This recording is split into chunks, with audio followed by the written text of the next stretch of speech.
I'm really happy to have you here on Soma Talks.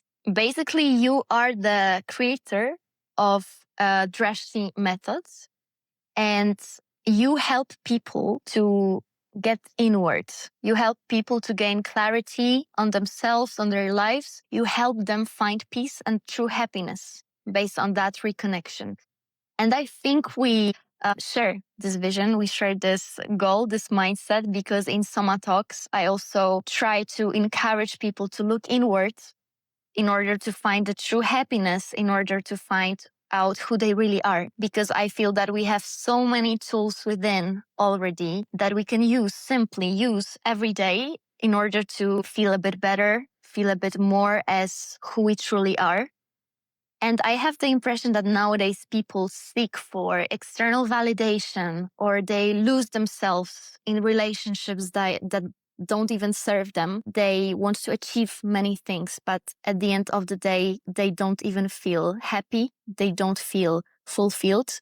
And I think that's the problem. Even in ancient Greece, thousands of years ago, before entering the temple of Apollo in Delphi, everyone could read the inscription above, which said, "Know thyself." So basically, know yourself. And why is it so difficult nowadays to know yourself? What is really the definition of the true self for you? Maybe let's start here. First of all, thank you very much for having me on the podcast or discussion. And I think every word you said is so true and so meaningful. And I think most of us go through the same journey. I could say all of us, but a lot of us are not even aware of what they're going through. So most of us go through the same challenge. And it's unfortunate that when we don't know what we are looking for, because when we look around, everyone's doing the same thing. So we feel that we are on the right path. So when we look at our life experiences, we look at what is people are really doing that is appreciated or acknowledged, and we want to receive the same acknowledgement or same appreciation. And we see, yes, people are after their career, making money, their success, the love and relationships they want. And as soon as they get one target, there is another target waiting for you. Then there is a third target. Then it just goes on. And we don't realize that the only thing we really leave behind is the time, because the time is very limited we have for this lifetime, right? So people die still with incomplete desires because they still wanted to get somewhere. And I've been through this journey. I was born in India, moved to UK at the age of 18, and did every single struggle, hurdle, moments of joy, happiness, just like every other human. The struggles for work, and after you find the good job, obviously you have to deliver. So there's always pressure. There's a lot of burnout. I was in a relationship, my first relationship, that was my marriage. There were good moments, but there were also a lot of bad moments. There were times when I was really happy. There was really a lot of time when I was not happy. I was in pain. I felt nobody understands me. You question your existence. At work, you are sometimes not appreciated the way you expect. So we don't really know what we really want. We only know what we should want because what everyone else is chasing. So we also want to be in that race to achieve that. But we personally do not know what we want. This is fascinating question, because every time I was running for something and I didn't get it, I sit down and think like, why did I really want it? The answer was, I learned somehow that I should want this because everyone does that. And if I didn't ask myself this question, we wouldn't be having these conversations, right? Journey took me to various stages of personal growth. And in the end, what I realized, and I'm going to simplify it for everybody, when we were born, we were absolutely fine. We were absolutely perfect. We were in a perfect body, perfect shape. Everything was just perfect. We were whole, we were complete, but we didn't know. And we started learning through our parents, our relatives, our family, school, access to TV or, movies, everything that we could hear, see, and experience, we were learning. it was forming the beliefs, it was developing the neurological patterns. So, what happens externally, how we interpret it, how we feel that event emotionally, how our brain memorizes all this memory, but then our subconscious stores all the emotional memory. And somehow, over time, we created an identity. So, if I give a really like specific example, there are four roles apparently we take as a child. One is a smart, who's really good in education. This is to get attention from parents and people around us. Yeah. So I took the smart role. So there are four roles. One is smart, where you are intelligent, you study hard and you get good marks and people around you appreciate you or, praise you for your achievement. The second one is carer. So we look after the family, you do house chores, do the house, the shopping, like buying bread and butter and things like that. The third one is ill. So there is one child who's always having tummy hurt or headache or something to grab parents' attention. And the fourth role is rebellious. So when all the three roles are taken by the siblings, this fourth child, mostly the youngest child, is rebellious. He doesn't want to listen because that's how they get parents' attention. So for me, smartness, we are two siblings, me and my brother. So I took up the smart and the carer. So I always help my parents with the shopping and cleaning and all sorts of things. I was also working really hard to study because those two things were giving me praises. So my parents would be like, Pratik is so nice, obedient child. We're really proud of him. He would tell his friends and family. So everyone sees me from that. And I had to retain that. You also know that which activity of you are doing are appreciated, which activity you are doing which is not appreciated. You also learn as a child that for other people, what is that is appreciated in other people and what is that is not appreciated in other people. And you start to adopt those things which are appreciated, right? And that creates your identity. So Pratik is very helpful. He's very smart. He has answers to all the questions. He's very logical. This is something I developed. It's my conditioned self, which I call it. So this conditioned self operates from lack. It teaches us that fulfillment is somewhere outside. And that outside could mean relationships, love, money, success, and we chase for it. Why? Because everyone's doing that. And when everyone's doing that, it feels normal to us. So it's not our fault. And it's not everyone else's fault because they also are conditioned from their surroundings. So we all are conditioned.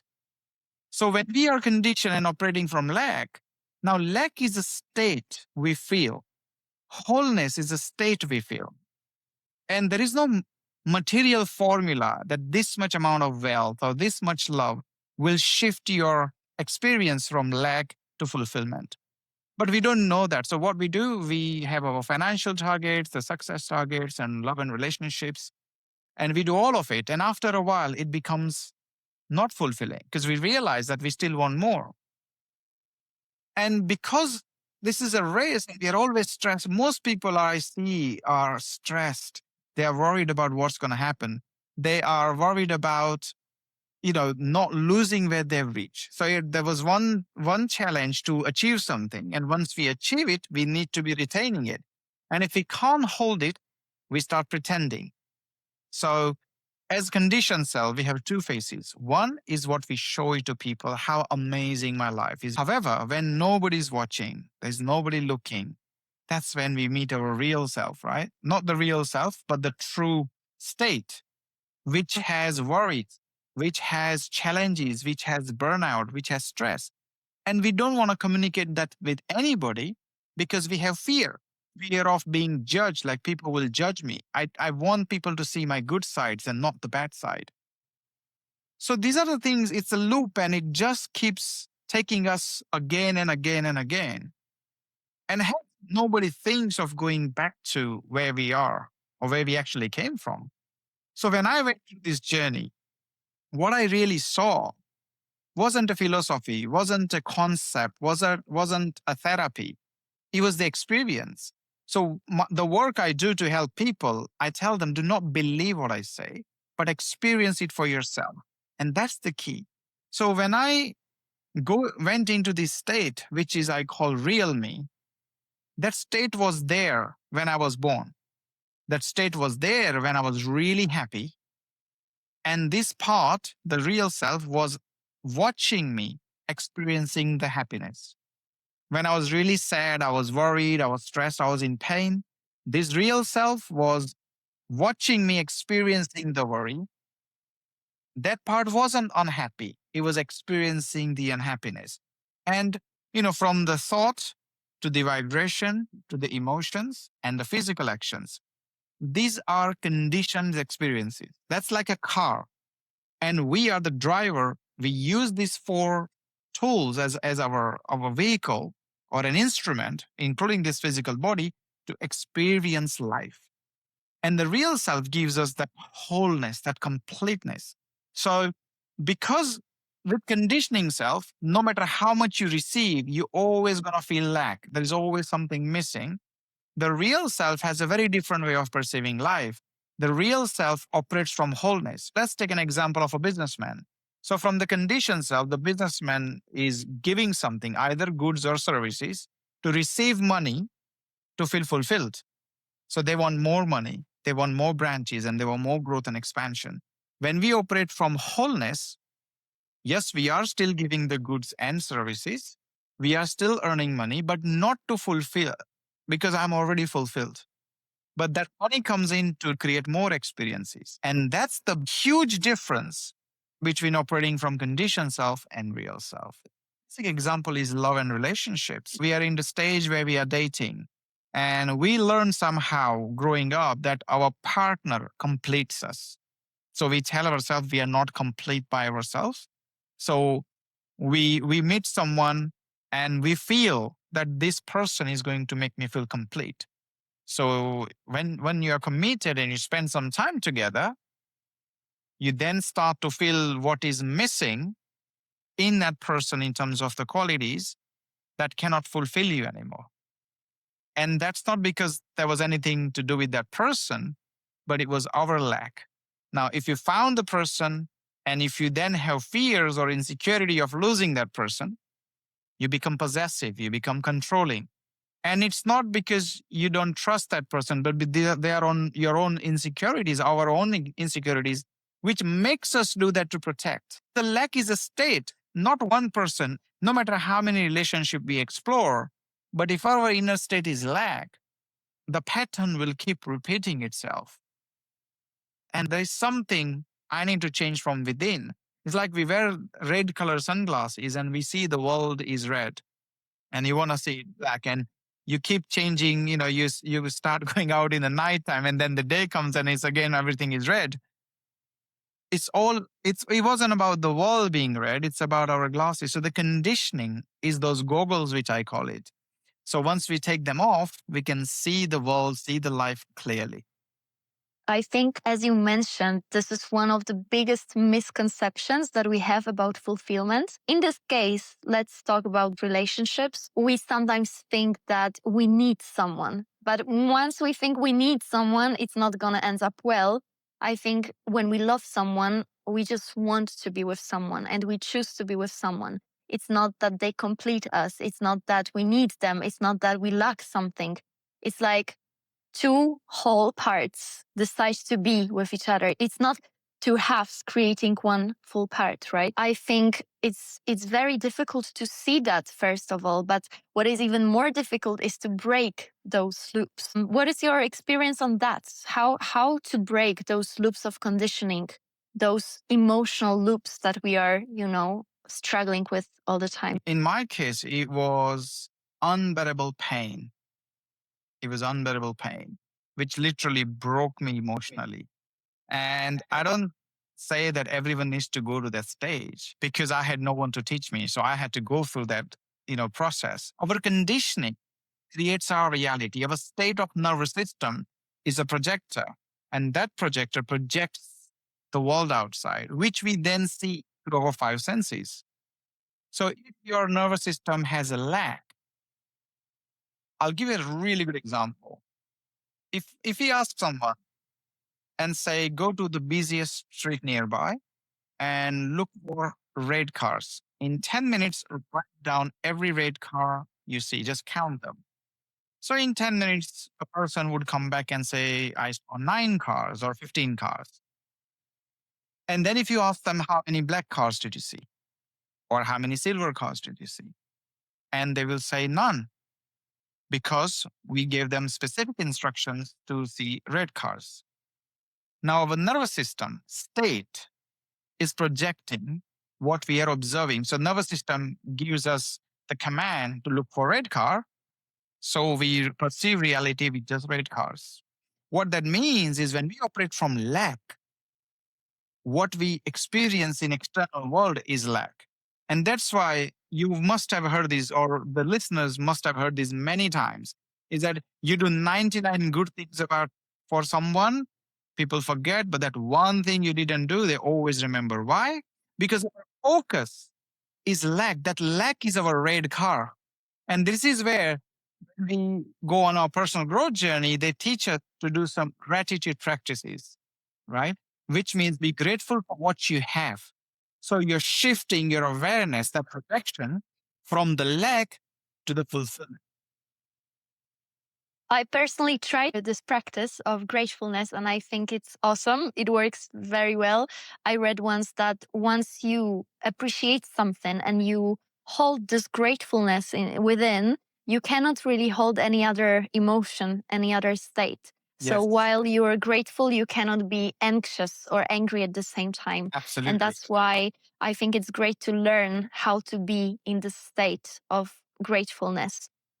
The thing is, sometimes we tend to be a bit maybe too lazy or not disciplined enough to practice this. I think it's so much easier to focus on negative thoughts, negative emotions. I feel like the society somehow teaches us, as you said, conditions us to focus on such things. Like even when we see the news on the television, it's only bad things. And how to keep this discipline on your own without making it a harsh punishment or a harsh routine, how to make it actually a pleasant thing. Absolutely. And I think, the number of practices I experienced or I tried, because when I learn something, I want to experiment it. I'll start following it and look for changes consciously, right? So I did so much affirmations. I even wrote so many like notebooks full of affirmations. And what I realized is until my willpower is strong to do it and I'm determined, it feels good. But then if something happens in our life, we can easily be into our normal routine. And there are two reasons for this. Number one is what we want to change is a logical, conscious decision. However, our actions come from our subconscious mind, or from our emotional mind, our nervous system. So, we write this New Year resolution on 1st of Jan. By the time we get to 10th of Jan, we are actually living the life which we lived on the 31st of December. So the resolution's gone. And I've done that every single year. Because the action comes from subconscious, the reason for us doing what we do, it's in our subconscious mind. It's our emotional mind. So until we change that, we are forcing that transformation from outside. And how do we change that? To go inside. Again, how we started this episode is to go inside. So what I say is when you see your real self, when you see your entire life and you see how the thought was created, how it changed emotions in you, which means you can now change that consciously. So when you are able to change that, when you see it, you're not forcing yourself. You don't need affirmations after that. You don't need to visualize anything because you are actually seeing the life from your true self. So I'm not saying those practices don't work. They do work, but it takes a long time. It needs commitment. It needs determination. It is something you have to remember to do it. If we have an anger problem, we always tell ourselves, I'm not going to be angry. I'm going to be calm. But when a situation happens, we don't have time to think. We just react. People say, and I've seen this so many times, that we need to take a pause. Yes, that is absolutely right. But who will remind me to take a pause when the situation is there? Right? Because the action's coming from subconscious. When you see your true self and when you practice seeing your life you've been living in from the real self, what will happen is when there is anger, this real self will automatically trigger and say, hold on, I'm not going to react because I learned to react with anger, but I'm not going to. I choose to be calm, which means now you are in the driving seat and you're driving your life the way you want. And that comes from within, so it becomes effortless. I also read once before this episode that Carl Jung once said that the privilege of a lifetime is to become who we truly are. And I think that it's so beautiful. And I don't think that we even need to create this true self. It's just something to discover beneath all this conditioning, all these patterns that we learned. I think here what comes in play for me, for example, and I often talk about it on Soma Talks, is the spirituality, is the Asian wisdom, is the Eastern philosophy, because I think there is wisdom there, basically, that we, for some reason, we cannot access sometimes because of our some barriers, some prejudices, and so on. Maybe sometimes we treat spirituality as something that is too much or that we shouldn't even touch because it's so enigmatic. What is your point on modern spirituality in this context, in context of breaking those loops and gaining the awareness? Yeah, I have read Indian scriptures, obviously, the spiritual part, the Eastern philosophy. I've also studied and practiced the Western philosophy or Western spirituality, right? And I try to connect it because the Asian scripture is more on experience. And back in those days, there was no vocabulary to explain what they really wanted to say. So that become a bit metaphoric. And when something is metaphoric, the reader can interpret based on their level of understanding. So that's why it sometimes feels relatable and sometimes it feels not relatable. And I say one thing to everybody: do not believe what I say, but experience it for yourself. So whatever I speak, it comes from experience. But once you experience, you also have certain layers of understanding which you may not have experienced, but you understand it deeply. So I feel the conditioning isn't a bad thing, to be honest. And I feel this is part of human evolution. We always chase fulfillment, right? We always wanted to know who we are. So if I take the point from spiritual angle, the soul is there who wants to realize itself, but there is no language, there is no emotion to feel how it is, and hence the intelligence, the cosmic intelligence, has created this conditioning through which we learn all the emotions, we learn all the actions, all the sounds and languages and everything, so that when we meet our true self, we can name it, we can feel it. So without conditioning, we would be just like other creatures who cannot talk or who cannot think or who cannot feel. They also have the real self, but they don't have language. They don't have thinking ability. But we as a human, we have it. So because we have this conditioning, we can interpret who we really are. So the purpose of conditioning is so amazing. And every time I think about it, I get tears of ecstasy. I think it's a process because until we were operating ourselves as conditioned self, we wouldn't go through that pain and then search for the answers like who I truly am. But when I became or started living from my real self, the whole process becomes so beautiful. Like how we were evolved and how we developed different senses. I heard this a couple of weeks ago when the Rig Veda, the one of the first Indian scripture which was written, there is no mention about smell because we didn't develop the ability of smelling things. It must evolve subsequent to that, right? So when we see how this physical body and the emotions and everything was programmed with these senses and everything we saw, and there is an interpretation to it, is a reaction to it. If I see now the purpose of life is to experience and create something from your true self without having to worry about what I'm going to get in return. It's not about do not get anything. It's about you don't need anything to fulfill you because you're already fulfilled. And this is the biggest change. So, the science has its own foundation. The purpose of science is to prove it, prove something that is physical. right? So the classic physics was so much into the solidity of things, right? But then the quantum physics came and it says there's nothing solid. Everything, it's a particle and wave and everything. So what spiritual or Indian, spiritual scriptures are talking about, the science has science able to create or discover a layer which didn't exist before. So there will be point where everything that, or most of the things that spirituality has mentioned, people will be able to experience and science should be able to give reasons. That's what I feel.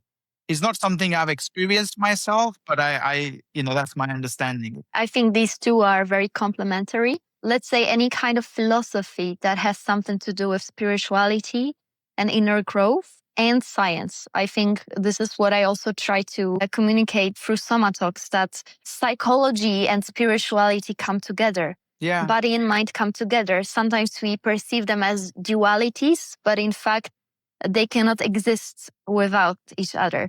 Nowadays, sometimes we really struggle to find this way through those more intangible things like philosophy, our mind. But in a daily life, what is the easiest way? How not to burst from anger? If you are anxious, how not to go crazy, in that given moment?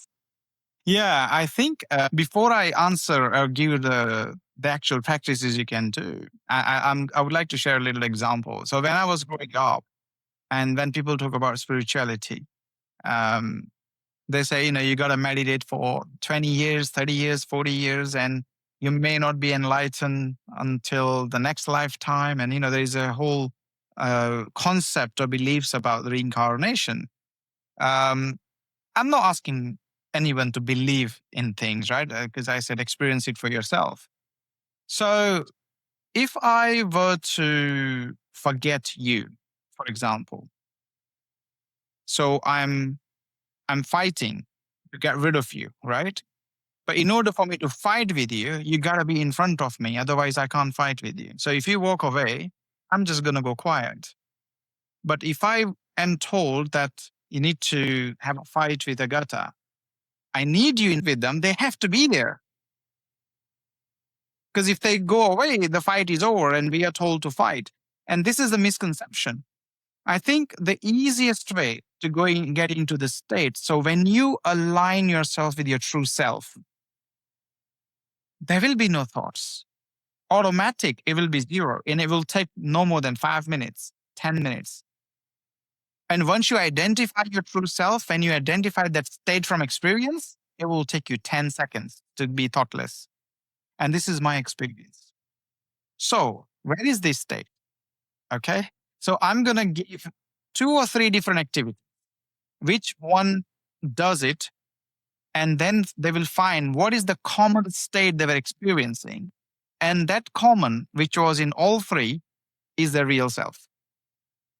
And then they just feel that they're becoming that state. So instead of looking from conditioning self and being that real self out there somewhere, you switch places and see that this is real you. And the whole conditioning, starting from thoughts, the vibration, the emotions, and physical actions, it's not you. It's your instrument, but it's not you. It's like, this is my hand, but that's not me. And then see the life. So very first, very small exercise is we take a deep breath in and we hold for 3 seconds. And when you're holding your breath, just see what you feel. And then you exhale and then hold for 3 seconds before you inhale again and feel a state which you're feeling. And it will be identical to the earlier pause. So do this exercise for a few times and get a hold of that state. Now what's going to happen is you're going to remember the state and you can continue to breathe. So your focus is now shifted from breath to that state. So that state is going to dominate your experience and the breath is going to be behind. So you know that you're still breathing, but your focus is on that state. You just become statue. So like that. So you're ready to jump, but you're not jumping. Feel a state, what it is that about to speak, and who's watching you are about to speak. There is a state. And then trying to find the similarities between those pauses state and this state. So now you have something that happened in a different activity. Now, the third and final one, just relax your body with some breaths, and you can close your eyes and think of any happy moment. And then I want you to see that who is watching that you're seeing that happy moment, that state. Then go to the sad moment and don't get absorbed by the sadness or the what was happening, but see who is watching you watch that event. So now between these three activities, there was one state which was common. It appeared. That is the real self. And when you see your life from the real self, what you will notice in the third exercise is that this state, you can't feel anything. It has no emotional up and down. It's a state. It's stillness. It's a robust, it's wholeness, it's completeness. That's how, like ocean is still. It's not, playing around. It's not mischievous. It's got stability because it's enough. It's complete. It's whole. You can go to as many events of your life you remember and see what this state was feeling. He wasn't feeling that pain. He was only observing you experiencing the pain. He was only observing you when you were happy. He was observing you were happy and excited. This state is whole, unaffected by whatever happened externally. And if you go back and say, when you were a child, this state was there. It was always there. It never got old. It never got young. It is in the same identical state. So the practice is, go to the real self and observe your today and see that it was experience and not you. You were not stressed, you were experiencing the stress. So if you keep doing it over time, this real self will start dominating your day to day.